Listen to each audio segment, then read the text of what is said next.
Hello friends, welcome to UPMSP solutions YouTube channel. आज हमारे पास कक्षा 10 चित्रकला प्री-बोर्ड का परीक्षा का पेपर है। इसको हम देखेंगे कि चित्रकला का पेपर कैसा होता है, किस प्रकार से आप लोगों से प्रश्न पूछे जाते हैं। चलिए वीडियो को शुरू करते हैं।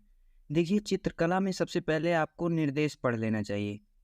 बल्कि चित्रकला क्या, सभी विषयों में पेपर हल करने से पहले निर्देश पढ़ना चाहिए, क्योंकि क्या होता है कि अक्सर सभी स्टूडेंट्स चित्रकला के पेपर को समझ नहीं पाते हैं कि कौन सा खंड करना है, कौन सा नहीं। तो चलिए सबसे पहले हम निर्देश पढ़ लेते हैं। प्रश्न पत्र दो भाग अ व भाग ब में विभाजित है। भाग अ दो खंडों क एवं ख में विभाजित है। इसमें से खंड क के तीनों भागों में से किसी एक के 10 प्रश्न करने हैं। खंड ख सभी के लिए अनिवार्य है।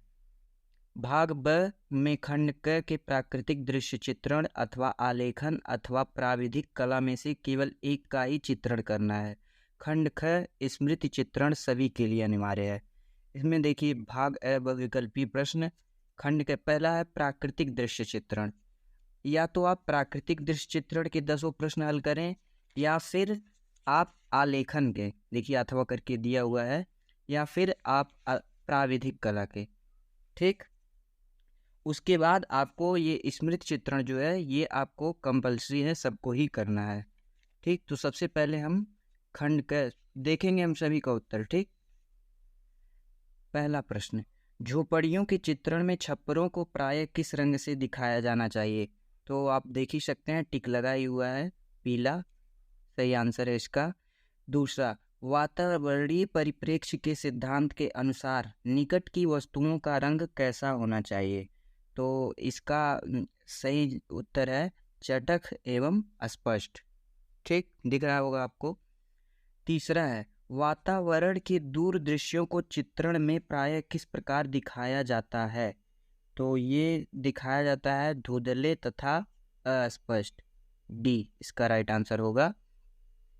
चौथा प्रश्न, निम्नलिखित में से प्राकृतिक दृश्य चित्रण नहीं है। तो इसका भी आप टिक लगाइए, मकान देख सकते हैं। पांचवा, पानी वाले क्षेत्र के दूर वाले भाग को दिखाने के लिए किसका प्रयोग किया जाना चाहिए? तो दूर वाले भाग को दिखाने के लिए हमें सफ़ेद रंग का प्रयोग करना चाहिए। छठवां, चित्रों में प्रायः किसे दर्शाने के लिए काले रंगों का प्रयोग किया जाता है? तो काले रंगों का प्रयोग जो है वो गहराई को दर्शाने के लिए किया जाता है।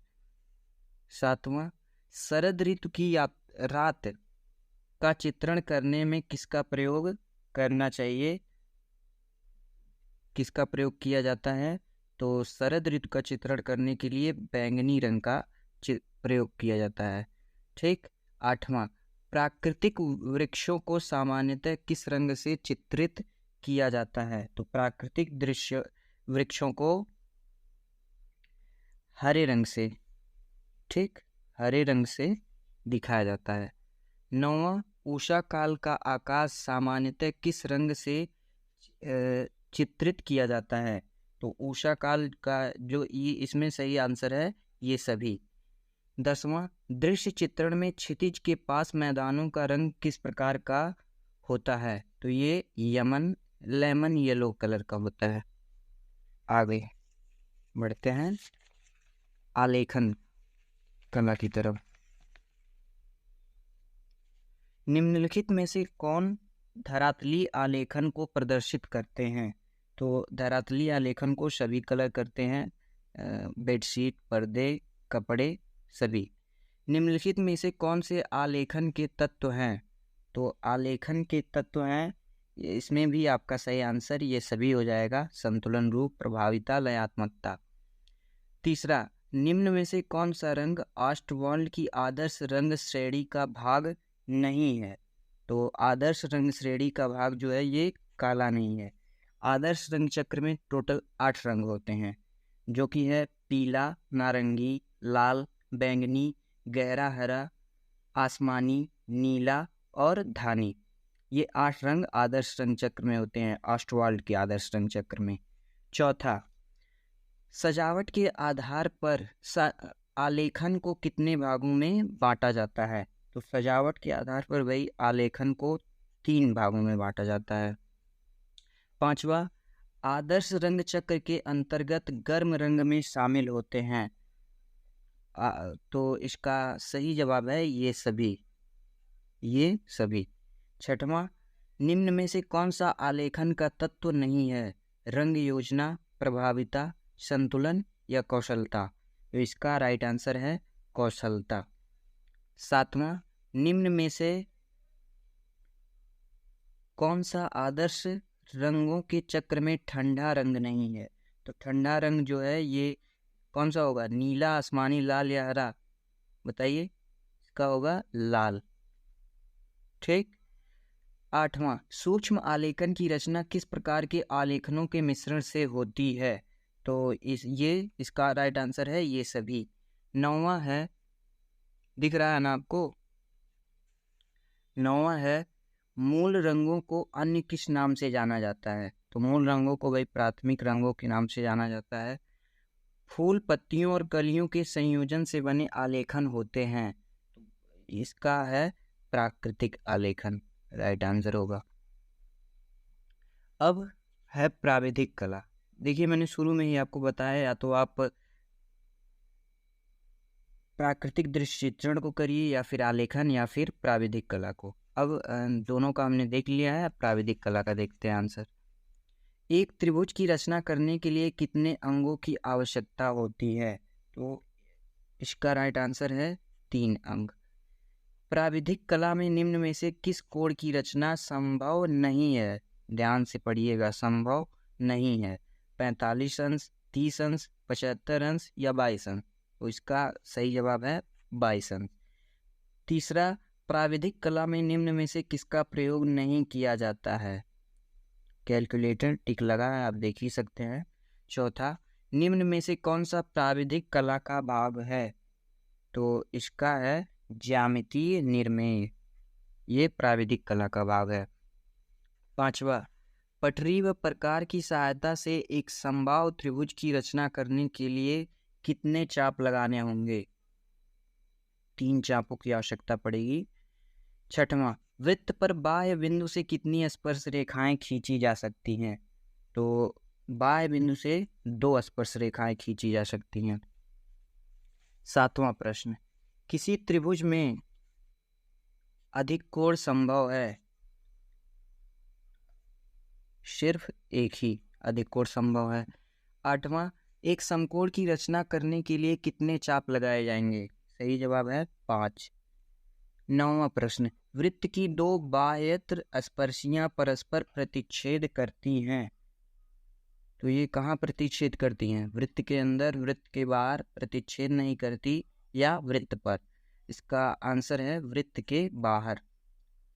10वां, वह चतुर्भुज जिसके विकर्ण परस्पर लंब समद्विभाजित करते हैं कहलाता है? तो ये समचतुर्भुज कहलाता है। ठीक, यहाँ तक हो गया।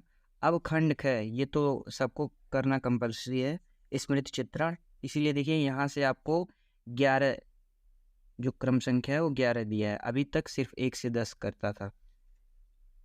11वां प्रश्न, नेत्र दशा के अंतर्गत दूर की वस्तुएं आगे कैसी नजर आती हैं?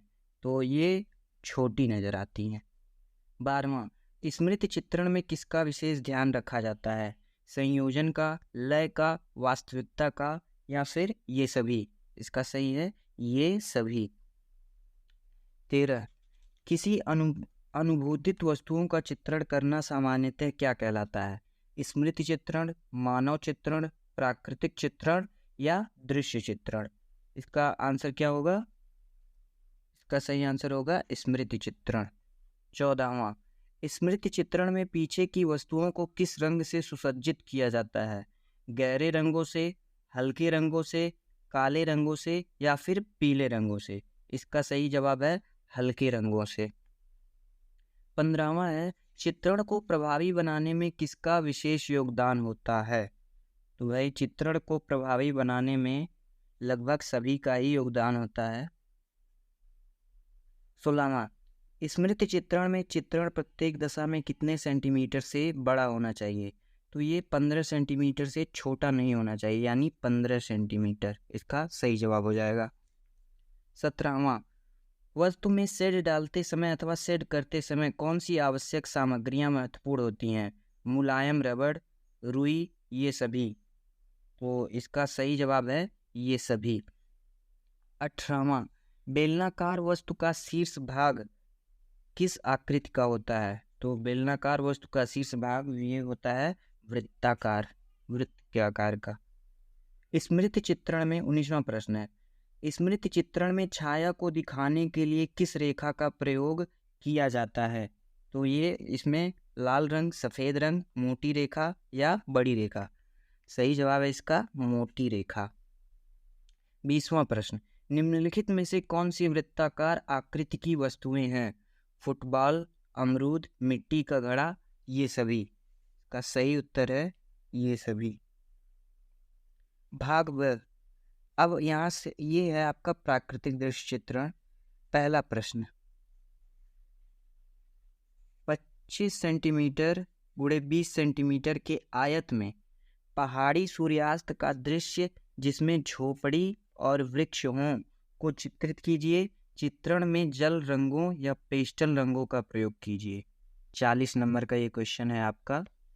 अथवा या फिर आप आलेखन, या तो आप प्राकृतिक दृश्य बनाइए या फिर आप आलेखन बना सकते हैं। आलेखन में क्या है, एक 18 सेंटीमीटर व्यास के एक वृत्त में पूर्ण इकाई वाले मौलिक आलेखन की रचना कीजिए जो सूरजमुखी या गुलाब में से किसी एक फूल पत्तियों एवं कलियों पर आधारित हो। ठीक, आगे बढ़ते हैं। ट्रेसिंग पूर्ण रूप से वर्जित है। आलेखन में उत्तम रंग संगति वाले मनोहर 3 जल रंगों का प्रयोग कीजिए। आलेखन मंदिर के फर्श के उपयुक्त हो। निम्नलिखित बिंदुओं का विशेष ध्यान दीजिए। इकाई की मौलिकता, लयात्मक रेखांकन, उत्तम रंग संगति एवं योजना, सामान्य प्रभाव एवं आकर्षण। अथवा प्राविधिक कला, या फिर आप प्राविधिक कला का ये क्वेश्चन कर सकते हैं। निम्नलिखित 5 प्रश्नों में से किन्हीं 2 के उत्तर दीजिए। प्रत्येक प्रश्न के अंक समान है। इसमें से आपको 5 क्वेश्चन दिया है, इसमें से सिर्फ आपको 2 क्वेश्चन करने हैं। पहला क्वेश्चन है, 5 सेंटीमीटर एक वर्ग ज्यामितीय विधि द्वारा बनाइए। इसके अंतर्गत बड़ा से बड़ा वृत्त अर्धवृत्त खींचिए। दूसरा क्वेश्चन है, 3 सेंटीमीटर त्रिज्या का एक वृत्त खींचकर 2 स्पर्श रेखाएं खींचिए जो 40 डिग्री पर मिलें। तीसरा क्वेश्चन है, 4 सेमी त्रिज्या के एक वृत्त के अंतर्गत एक आकर्षक ज्यामितीय आलेखन बनाइए जो रेखाओं और चापों पर आधारित हो। चौथा क्वेश्चन है, एक त्रिभुज क ख ग की रचना कीजिए जिसका परिमाप 12 सेंटीमीटर है तथा त्रिभुजों का अनुपात 3:4:5 में है। पांचवा क्वेश्चन, 2.5 सेंटीमीटर 1 मीटर की दूरी प्रदर्शित करने वाली एक मापनी की रचना कीजिए जिसमें मीटर तथा डेसीमीटर पढ़े जा सकें। मापनी के निरूपक भिन्न ज्ञात कीजिए। मापनी पर 3 मीटर 6 डेसीमीटर की दूरी प्रदर्शित कीजिए। खंड ख, स्मृति चित्रण। स्मृति चित्रण का क्वेश्चन है, निम्नलिखित में से किसी एक का चित्रण पेंसिल से बनाइए। चित्र आकार में 15 सेंटीमीटर से कम ना हो। तोता, सेब, पपीता, अनार, इसमें से आपको किसी एक का चित्र बनाना है। तो ये था कला का आपका क्वेश्चन पेपर। इससे आप अंदाज़ा लगा सकते हैं कि किस प्रकार का क्वेश्चन आता है। उम्मीद करते हैं कि वीडियो पसंद आया होगा। अगर वीडियो पसंद आया हो तो वीडियो को लाइक करें, चैनल को सब्सक्राइब करें एवं अपने दोस्तों के साथ शेयर करना ना भूलें। Thanks for watching.